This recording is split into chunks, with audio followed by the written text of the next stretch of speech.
I know that you follow The Rest is Politics, Jacob, don't you? Fanatically. Mittel, do you listen at all? Do you know the show The Rest is Politics? I don't know it. Sorry.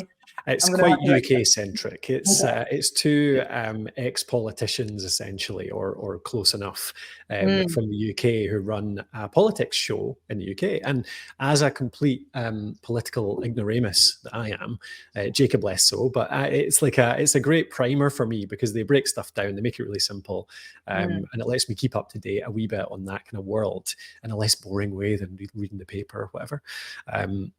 So the show's gone absolutely nuts. It's really popular here in the UK. I think it's quite popular abroad as well, actually, people keeping up with what's going on here. They've started a US side of it as well. Is that really? Was that right? Yeah. I'll check it out. Yeah, so it's a great show. They do it very well. They're great presenters, and one of the things I love about it keep things very short as well. They're very good at keeping things concise and explaining. But point is, the thing I noticed recently is that the UK elections are coming up in July, I believe, only a few weeks away now. And it turns out that the biggest kind of media coverage of it pretty much, or something that's been pushed very heavily, is now the two presenters of The Rest is Politics are going to be basically the kind of prime, is it the BBC? I can't even think which channel it is, but this has been promoted as one of the biggest coverage of the whole election. They're going to be live on TV, Rory Stewart and Alistair Campbell, covering the election, along with Emily Maitlis, who's another podcaster as well. So basically the two biggest political podcasts in the UK are taking over mainstream media to cover the election, which I think is just nuts. So cool. Yeah, really, really cool. But it is, and it's not, I don't even think it has, well, it'd be untrue to say it has nothing to do with the medium, but it is the best content. Yeah.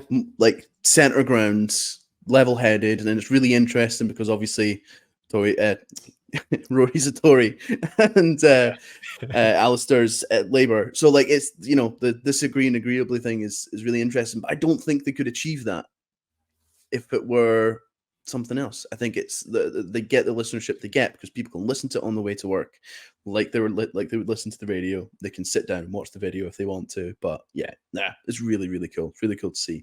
Much deserved. They've done amazing work on it for years now. Yeah.